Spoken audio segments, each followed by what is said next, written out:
What up gang, Malaysia, Indonesia, Singapura, Brunei. Assalamualaikum, it's your boy Kimis Converto. Alright, dalam video ni agak special sikit sebab aku nak bercerita atau review One Piece movie.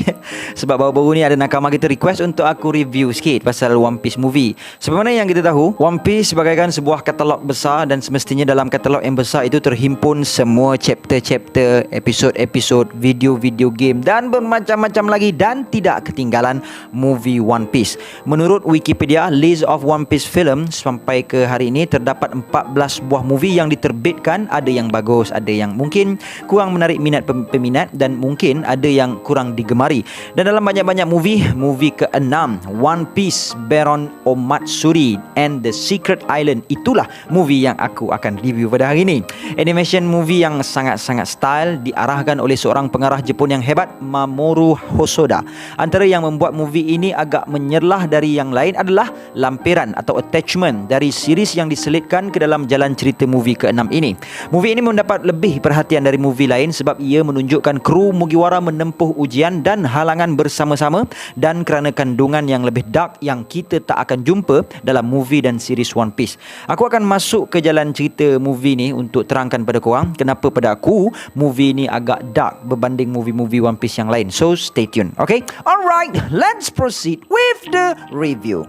Tapi sebelum itu, kepada korang yang belum lagi subscribe channel aku, jangan lupa untuk subscribe dan menekan bell notification button supaya korang tak ketinggalan video-video dari aku. Follow Facebook dan Instagram Kimis Converto supaya korang dapat mengikuti perkembangan terkini dari Kimis Converto. Join grup Telegram Converto Fleet supaya aku dapat wish birthday korang every month. Hantarkan video-video teori atau fakta-fakta berkenaan One Piece ke Gmail kimisconverto@gmail.com. Sekiranya korang berminat untuk sertai segmen What Up Anime, PM WhatsApp di nombor tertera. Sekiranya korang berminat untuk sertai segmen Support Nakama First terbaru dan terkini, follow TikTok Kimis Converto supaya korang dapat mendengar teori-teori dan fakta-fakta pendek dari aku. Subscribe channel Converto Gaming, channel terbaru dari aku. Ayo kita jadikan channel ini setanding dengan channel-channel teori yang ada di seluruh dunia. Say with me guys.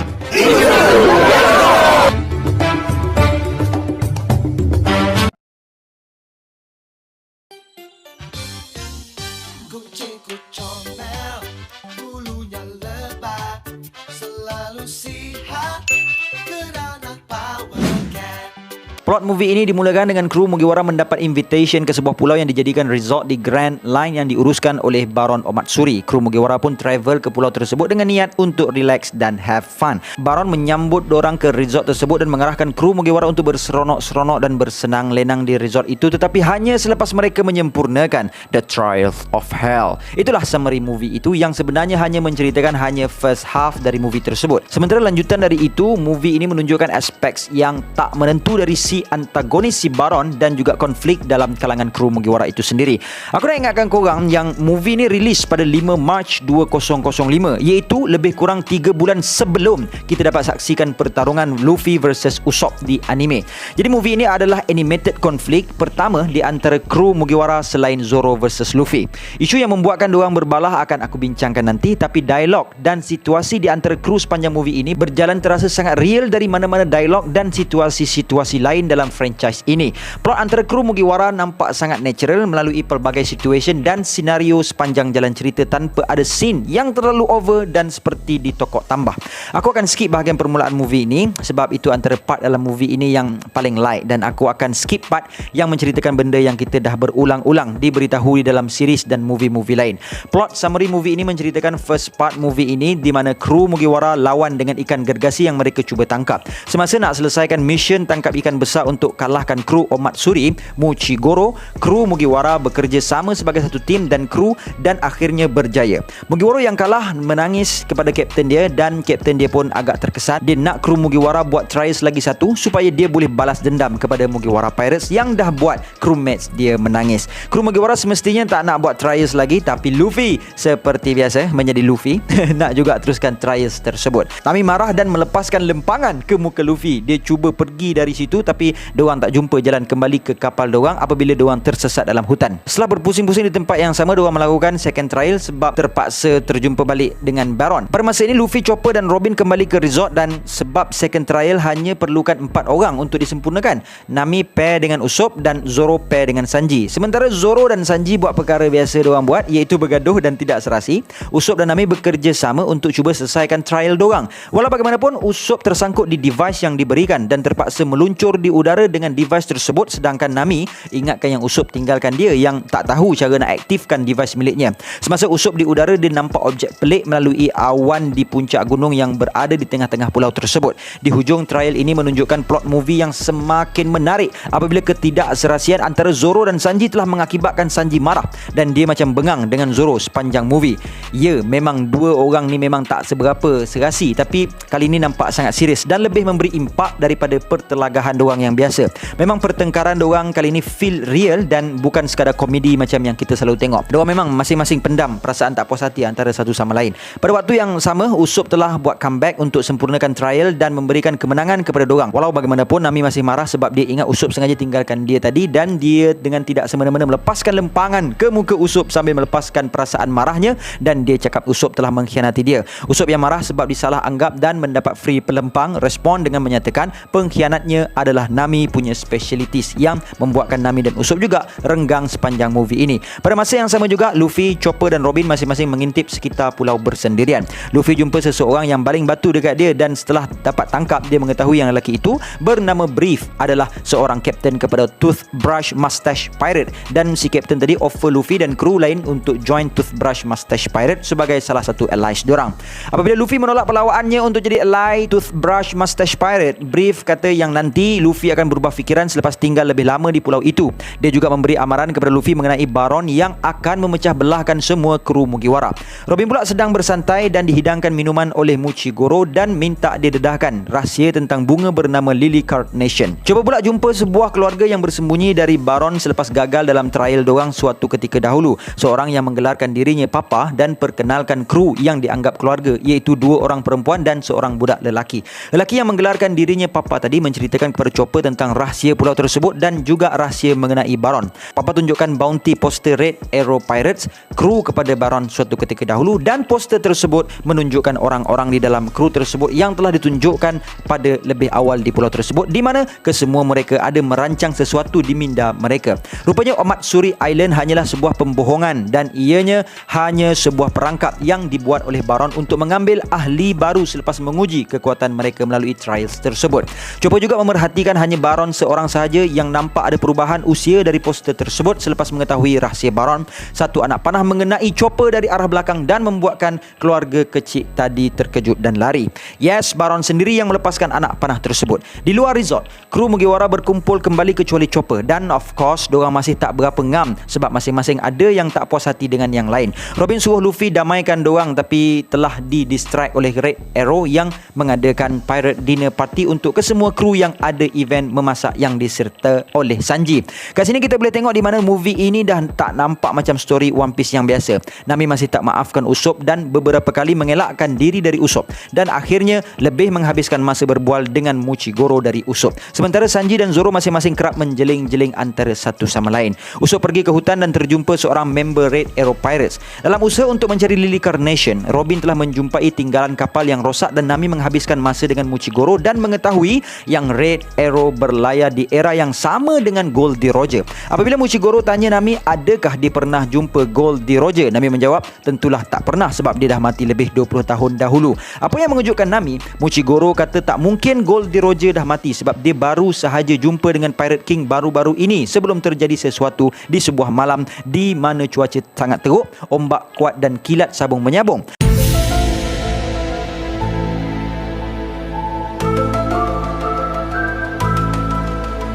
Apabila Nami tanya apa yang terjadi malam itu, Muchigoro tiba-tiba menangis dan berubah rupa. Pada masa yang sama, Robin mendapat tahu yang bangkai kapal yang dia jumpa adalah milik Baron dan dia sedang memerhatikan Robin dari bangkai kapal itu selama Robin di situ.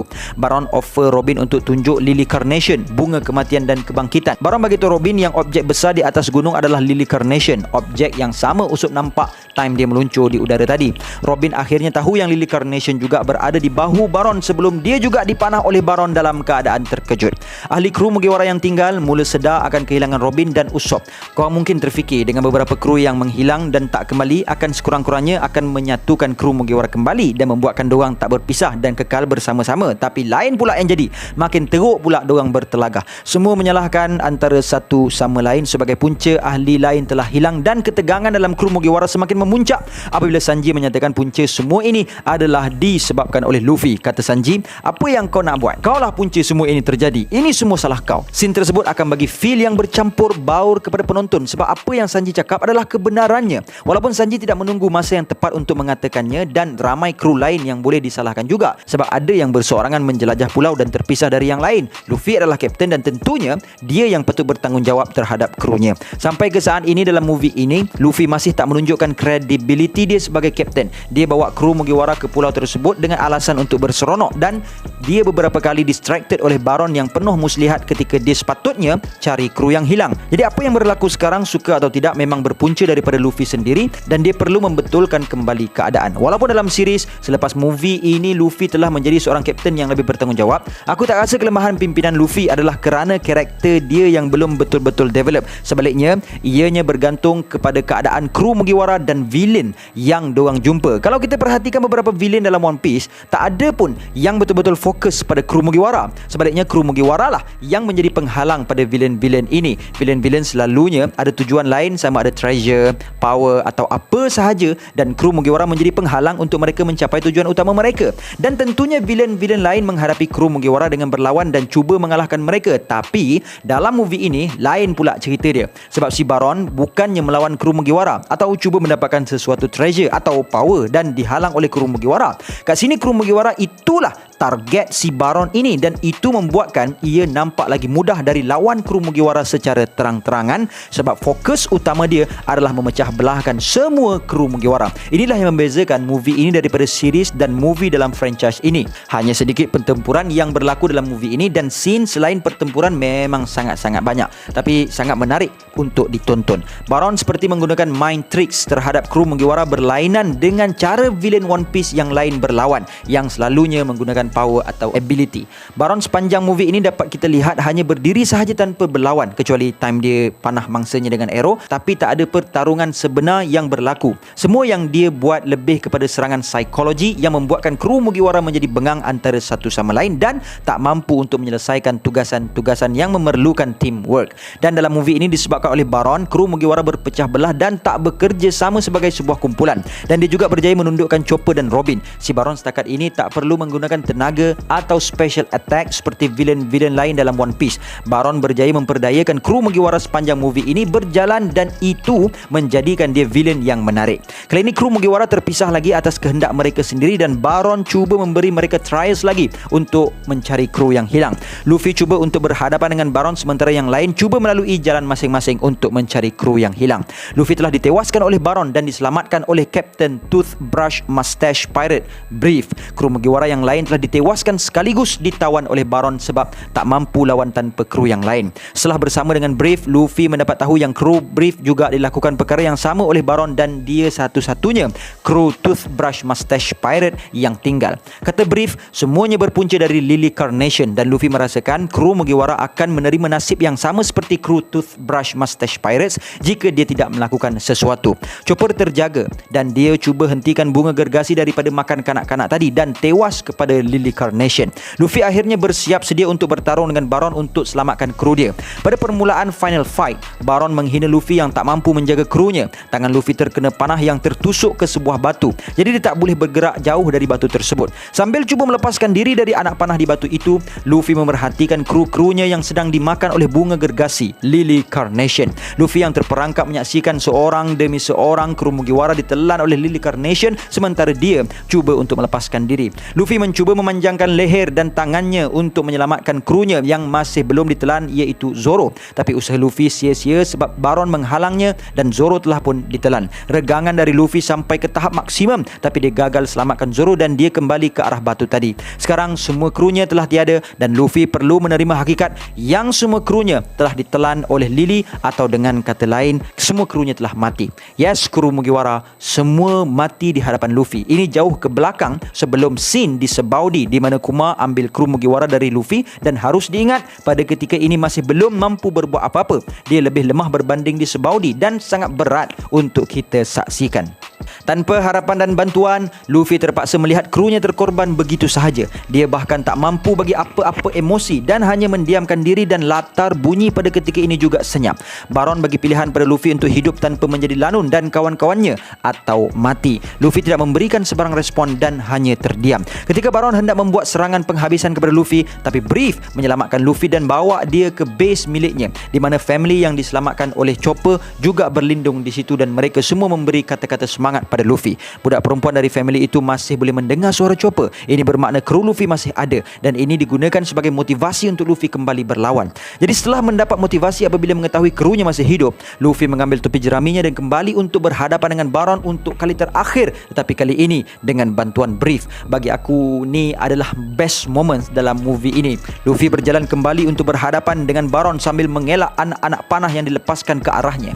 Luffy menangkap satu anak panah yang mensasarkan Brief, mematahkan kepada dua bahagian dan berpusing untuk membuat pose Toothbrush Mustache Pirate, menjadikan mereka sebagai nakama yang official. Walau bagaimanapun keadaan bertambah teruk buat Luffy, dan inilah momen paling dark dalam movie ini.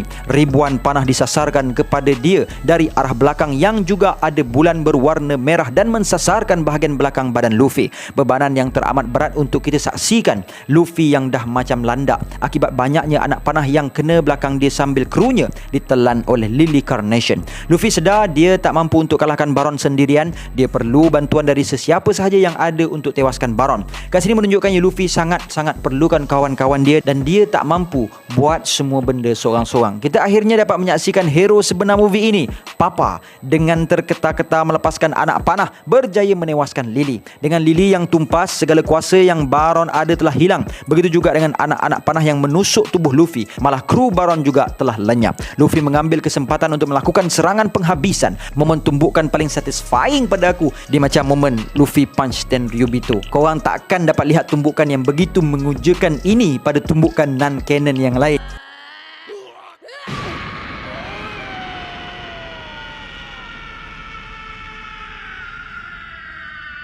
Selepas itu kita dapat mendengar dialog Baron dan krunya, di mana kru dia bagi tahu yang Baron patut move on selepas mereka semua mati pada malam ribut dan berombak itu, mendedahkan kebenaran tentang Red Arrow Pirates. Mereka semua telah mati dan kapal mereka telah karam pada malam tersebut, iaitu pada era yang sama dengan Goldie Roger. Baron telah menggunakan bunga Lily Carnation di pulau tersebut untuk membuat kru tiruan dari memorinya. Dan movie ini tamat apabila Luffy bangun dan melihat keluarga tadi, Brief dan tentunya kru Mugiwara dalam keadaan yang baik. Robin terlihat bunga kecil dan goggle dari Baron di sebelah bunga itu, dan kesemua kru Mugiwara berkumpul berhampiran dengan kapten yang menyatukan mereka semua, dan movie ini pun tamat. So guys, that's all alur cerita untuk movie ke-6 One Piece, Baron Omatsuri and the Secret Island. Dan bagi korang yang tak tengok lagi movie ini tapi dah tengok video ini, silalah tengok movie ni. Serius memang berbaloi, walaupun aku dah spoilkan segala-galanya kat sini. Alright gang, before I end this video, sedikit renungan. Apabila kita hidup dengan pendapat orang lain yang selalu menjatuhkan kita, pasti kita susah untuk berjaya kerana itu adalah pendapat orang lain, bukannya datang dari keinginan kita. Kata-kata orang lain kadang-kala boleh menghancurkan kita jika kita membiarkan percakapan mereka masuk ke telinga dan kepala kita. Tapi jika kita tidak membiarkan kata-kata tersebut masuk ke dalam hati kita, trust me, perkataan tersebut tidak akan dapat menjatuhkan kita. Albert Einstein pernah berkata, jangan terlalu mengambil hati dengan ucapan seseorang, kerana kadang-kadang manusia itu mempunyai mulut tetapi tidak mempunyai otak. Kebahagiaan yang sejati adalah kebahagiaan yang kita ciptakan sendiri. Jangan pedulikan dengan kata-kata orang lain, kerana setiap orang membaca kehidupan di dunia dengan pengalaman dan pemahaman yang berbeza. Teruslah melangkah selagi kita memilih jalan yang baik, dan kita harus tahu bahawa kebaikan yang kita lakukan itu tidak akan sentiasa akan dihargai. Jangan menjelaskan dirimu kepada sesiapa pun, kerana yang menyukai kamu tidak pernah peduli dengan hal itu, dan yang membencimu tidak akan percaya dengan apa yang kamu lakukan. Jangan dengarkan kata-kata orang dan teruslah melangkah. And until then, my gang, there is no God except Allah. Assalamualaikum warahmatullahi